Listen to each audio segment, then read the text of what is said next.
بسم اللہ الرحمن الرحیم. پاور اینڈ پور ود رائے ذوالفقار علی. جیسا کہ آپ جانتے ہیں میں دنیا کو دکھاتا ہوں پاکستان اور پاکستان کو دنیا. جس طرح میں نے کچھ دن پہلے آپ کو بتایا تھا ایک ویلاگ میں کہ عمران خان کے گھر میں ایک مسئلہ بنا ہوا ہے. کچھ کروڑ روپے جو ہیں وہ غائب ہو چکے ہیں، وہ نہیں مل رہے ہیں. اور وہ ظاہری بات ہے وہاں پہ گھر کے لوگ رہتے ہیں، کچھ اور لوگ رہتے ہیں. تو جب یہ وہ دھکا مشتی ہو رہی تھی پاکستان کی سیکورٹی ایجنسیوں کے ساتھ، پولیس کے ساتھ، رینجر کے ساتھ، عمران خان صاحب کے لوگ جو ہے وہ جنگ کر رہے تھے، لڑ رہے تھے پاکستان کی ریاست کے خلاف. تو اس وقت یا وہ جب اسلام آباد آئے اس وقت اس کے درمیان میں کہیں وہ جو رقم ہے کچھ کروڑ کی وہ نہیں مل رہی، گم ہو گئی.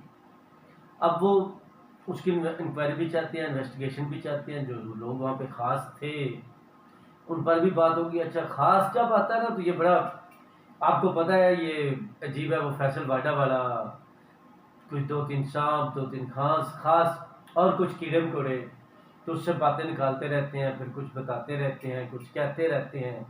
اور یہ بھی آپ غور کریں اگر تو فیصل واڈا صاحب جو ہیں وہ جب بھی کسی پروگرام میں آتے ہیں تو اس سے پہلے وہ کہیں سے کچھ لے کر آتے ہیں. کچھ لے کر آنے کا مطلب ہے کچھ نہ کچھ انفارمیشن جو ہے یا معلومات ہے، پھر اس کو اس طرح وہ گھڑ لیتے ہیں. پنجابی جو کہتے ہیں نا گھڑ دینا، یعنی یہ کوئی لکڑی ہو نا تو اس کو رندے کے ساتھ کلاڑی کے ساتھ وہ گھڑتے ہیں، مطلب بناتے یا تراشتے ہیں، ایسا کہہ لیں. تو وہ کچھ کرتے ہیں.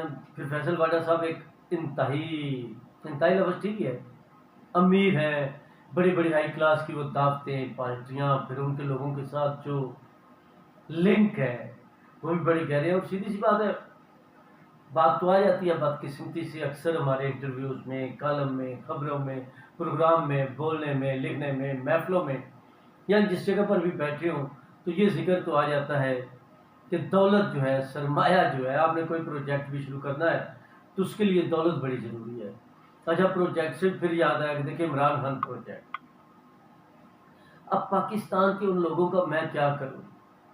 پچھلے 5 سال سے جب 2018 کے الیکشن ہوئے، سول مارشل لا آیا تو پاکستان کی قوم کے، پاکستان کے لوگوں کے اربوں خربوں روپے جی عمران خان پروجیکٹ پر لگے ہیں، عمران خان پروجیکٹ پر لگتے رہے ہیں. آج پاکستان کی یہ حالت ہے، آج خزانے کی یہ حالت ہے، آج اکانومی کی یہ حالت ہے. تو یہ دولت کہاں گئی؟ یہ عمران خان پروجیکٹ پر سب سے زیادہ لگتی ہے. اب دیکھیں نا اس کا کوئی بھی طریقہ ہو، اگر کسی نے پہلے لگائے تھے وہ بھی اس سے کما رہا ہے تو وہ بھی پروجیکٹ عمران خان تھا. پھر وہ اتنا کام خراب کر کے کہ ان لوگوں سے بھی نہیں سنبھل رہی یہ جو نئی حکومت ہے، اور اس کے ساتھ لگتا ہے تھوڑا سا انہوں نے اپنا پروجیکٹ بھی ٹھیک کرنا شروع کر دیا. اور ان کے لیے وہ کرنا اور مشکل ہے کیونکہ ان کے اوپر پریشر اور دباؤ بہت زیادہ ہے. تو کیا کریں، وہ کرپشن، وہ چور، وہ ڈاکو، وہ بھائی اگر ان سب کی کرپشن مان لی جائے، ثابت ہو جائے تو پھر بھی وہ 5% نہیں بنتی. جو باقی آپ جمع کریں تو 95% عمران خان صاحب پروجیکٹ عمران پر لگا چکے ہیں، لگا رہے ہیں. پھر وہ خلیل زاد پتہ نہیں ڈمدے کے زمدے کیا ہے. اب دیکھیں یہ سب لوگ، یہ بھی کیا ہے، یہ دولت ہے، پیسہ ہے، پاکستان کے اربوں روپے ہیں جو پھر ان کے ہائر کرنے والے گروپ ہیں، لابنگ کرنے والے گروپ ہیں عمران خان صاحب کے، اور دوسرے وہ بھی لگے ہوتے ہیں.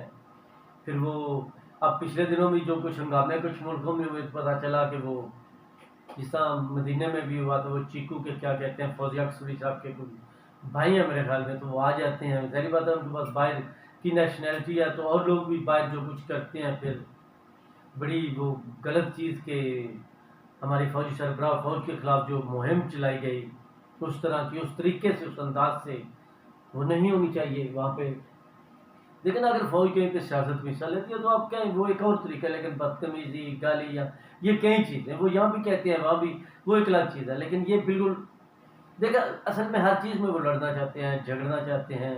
اب دیکھیں بات کہاں سے نکلی کہاں پہنچ گئی، لیکن اب میں کیا کروں. اچھا اس کے ساتھ پھر آج کل بڑی باتیں، میں کل اس وقت ایران رہ گیا، پریشان ہوا. حالانکہ میں پہلے بالکل ڈفرینٹ بات کرتا ہوں، صحیح بات ایزی لیتا ہوں، کسی کی ذاتیات کے اوپر نہیں جاتا ہوں. تو جب آج شاید پروگرام بھی ہو جائے ڈاکٹر دانش کا، لیکن ان کی بات ہو رہی تھی، ان کے پاس ریکارڈنگ تھی حفیظ نیازی کی. حفیظ نیازی صاحب کا جو بیٹا ہے احسان نیازی، وہ بھی اب پتہ ہے آپ کو گرفتار ہے، پہلے 2 دن کا ریمانڈ، پھر آپ 5 دن کی شاید ریمانڈ مانگ رہے تھے، مل گیا. تو ان کا بیٹا ان کی ریکارڈنگ تھی جو وہ ایلن بیل کی، کیا نام ہے، میں نام شاید پوری طرح ٹھیک نہیں لے پا رہا. کوئی بہت بڑا نائٹ کلب ہے، ڈسکو ہے یا جو بھی ہے، کسینو ہے. تو وہاں پہ جاتے تھے. تو انہوں نے کہا کہ میں ابھی تو راز نہیں کھول رہا، میرے پاس بہت زیادہ راز ہیں. یہ تو 1993-94 کی بات ہے جب میں بھی ساتھ جاتا تھا. اور وہ بیوی ہیں، اور یہ گولڈ سمتھ کی بیوی ہیں. اور انہوں نے یہ جو مطلب یہ میں آپ کو ویسے بتا رہا ہوں کہ جب اس وقت گولڈ سمتھ نے جب ان سے شادی کی تھی، یہ دوسری شادی ہے شاید میرے خیال میں، تو وہ پہلے بھی کسی بڑے امیر، اس کا نام مار کے پتہ نہیں کیا ہے، وہ میرے ذہن سے نکل گیا اس وقت. تو ان سے جب علیحدگی ہوئی تو 3-4 بڑے بڑے کلب ان کو ملے تھے. وہ ایلن بیل ہے یا بیلن، چلیں اب جو بھی ہے نام. تو وہاں پہ وہ یہودیوں کے بقول ان کے بقول ان کے، میرے پاس نہ کوئی ثبوت ہے نہ میں بغیر انویسٹیگیشن کے اس طرح کی بات کرتا ہوں. ویسے نارملی تو مجھے جتنا پتا ہو تو اس سے بھی اجتناب بھی کرتا ہوں، کیونکہ ہر جگہ ہر بات پبلک کے سامنے کرنے والی نہیں ہوتی. لیکن کیونکہ یہ حفیظ نیازی صاحب کہہ رہے ہیں، اوپن ہو چکی ہے، تو وہاں پہ اسرائیل کا ہیڈ کوارٹر ہے. اور گولڈ سمتھ اور ایسے لوگ جو ہیں وہ پہلے اسرائیل کی حامی اور اس طرح کی حمایتیں یا اور چیزیں، اس میں بے شمار چیزیں ہیں. لیکن یہ جو ہمارے لوگ کہہ رہے ہیں چلے وہ ڈاکٹر اسرار کی اور دوسری باتیں اپنی جگہ، حکیم سعید کی اپنی جگہ، لیکن اس کے ساتھ ساتھ یہاں پہ ان لوگوں کی سوچ، ان لوگوں کا خیال اور ہے.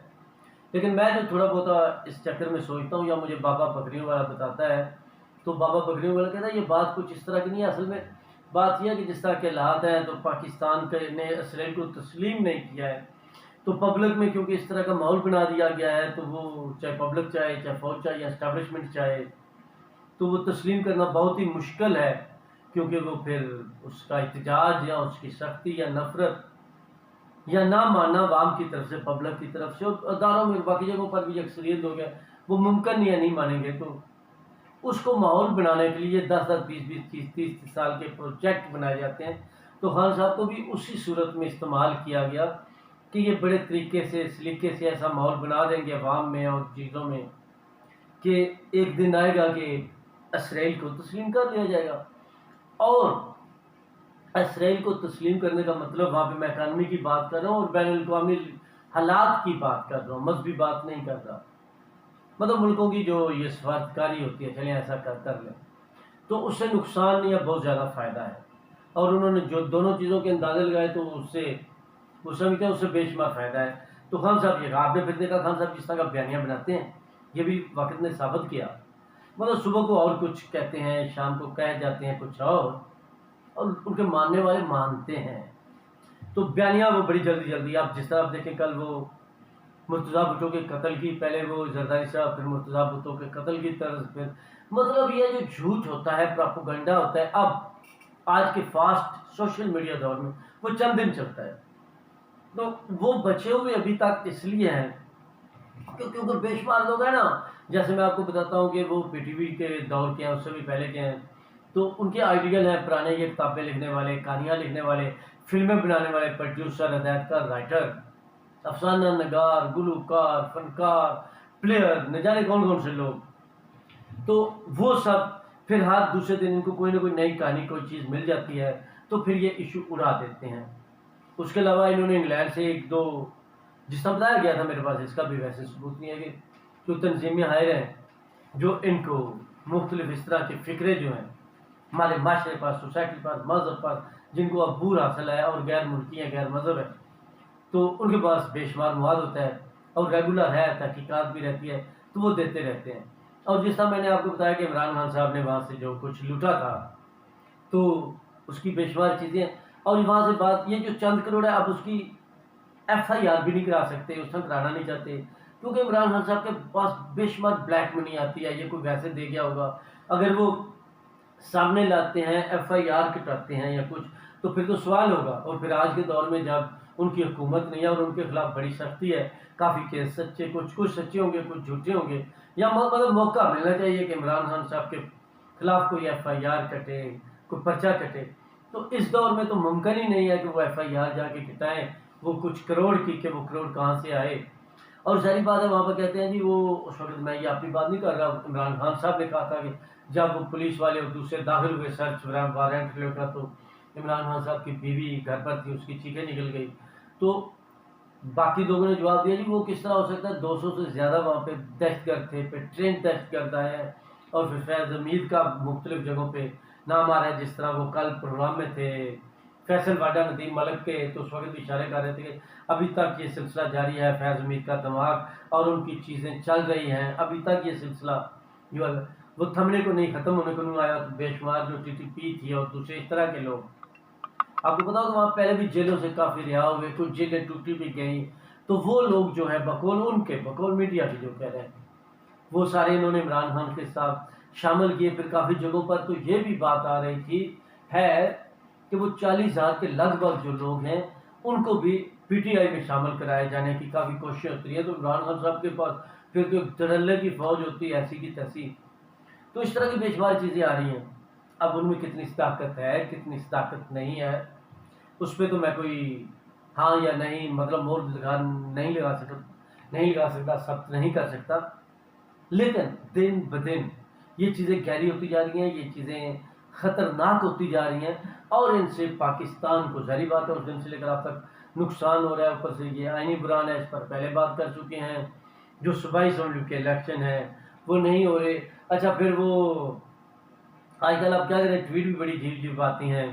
پہلے بریکنگ نیوز ہوتی تھی, اس سے پہلے پہلی ہیڈ لائن ہوتی تھی, ہیڈ سرخی ہوتی تھی, تو اب وہ جو ہے وہ ٹویٹ ہوتی ہے. تو وہ مونس لائی کی پھر کوئی ٹویٹ آئی, اور لگتا ہے وہ اپنے پی ٹی آئی کے لوگوں کے لیے ہے کہ ہور چپ ہو. اب یہ ہور چپوں میں کافی دلچسپی ہے اور یہ چیز چلتی رہی. اب یہ کیا, اس کا مقصد یہی تھا کہ یہ اسمبلیاں نہ توڑتے تو یہ سارے معاملات نہ ہوتے, یہ پرابلمیں نہ ہوتی, اور محمد خان بھٹی بھی نہ پکڑا جاتا, خان صاحب کو بھی یہ پرابلم نہ ہوتی, دوسروں کو بھی نہ ہوتی, کیونکہ نہ جانے پتہ نہیں انہوں نے کیا کچھ وہاں پر بتا دیا ہے. ابھی ان کی کچھ ویڈیو آئی ہیں اور کچھ ویڈیو نہیں آئیں گی, اور بے شمار وہ چیزیں ہوتی ہیں جو اس طرح کے جو خفیہ سیکرٹ معاملات ہوتے ہیں وہ آنے والے وقت کے لیے بچائی جاتی ہیں. ہر چیز کھولی بھی نہیں جاتی, اور جب ایسی چیزیں پوچھی جاتی ہیں جیسا کہتے ہیں نا وعدہ معاف گواہ بنتا ہے, تو اس میں بے شمار چیزیں آدھی چیزیں جو بچائی بھی جاتی ہیں, کیونکہ وہ وعدہ معاف گواہ بنا رہے ہوتے ہیں. ان کو بھی تو پھر جس طرح کی وہ ویڈیو آئی اس سے تو یہی لگ رہا ہے نا کہ ان کو پرسنل یا ان کی فیملی کو کسی حد تک یا کچھ کو کوئی کافی رعایتیں ملے گی. مطلب آپ جو میڈیا پر دیکھ رہے ہیں, ویڈیو دیکھ رہے ہیں, آڈیو دیکھ رہے ہیں, جو حالات دیکھ رہے ہیں, تو اس سے تو یہی نظر آتا ہے ہاں اگر کل ان کی جگہ جن کے خلاف ہو رہا ہے ان کی حکومت آ جاتی ہے فرض کیا, تو ان کو رعایتیں ملنی شروع ہو جائیں گی. لیکن اب تک تو یہی لگتا ہے کہ معاملات دوسری طرف جا رہے ہیں. اور پھر دوسرے جی کہہ رہے ہیں ادھر الیکشن کمیشن پہ توہین عدالت لگے گی, پتہ نہیں کس پہ لگے گی. تو وہاں پر بھی یہ بات سامنے آئے گی جی الیکشن کمیشن پہ تو توہین عدالت لگ ہی نہیں سکتی, وہ خود مختار ادارہ ہے, بذات خود ایک ادارہ ہے, تو وہ اپنے کام کرتا ہے, اس پر جو ہے وہ توہین عدالت جو ہے وہ کس طرح لگ سکتی ہے. تو اس طرح کے بے شمار معاملات ہیں جو چل رہے ہیں. تو جناب آج کے لیے اتنا ہی کافی, پھر اگلے ولاگ میں کچھ اور جو تازہ چیزیں ہیں کرنٹ افیئر کے حساب سے ان پر بات کریں گے. اب تک کے لیے اتنا ہی کافی. پاور اینڈ پور ود رائز ذوالفقار علی.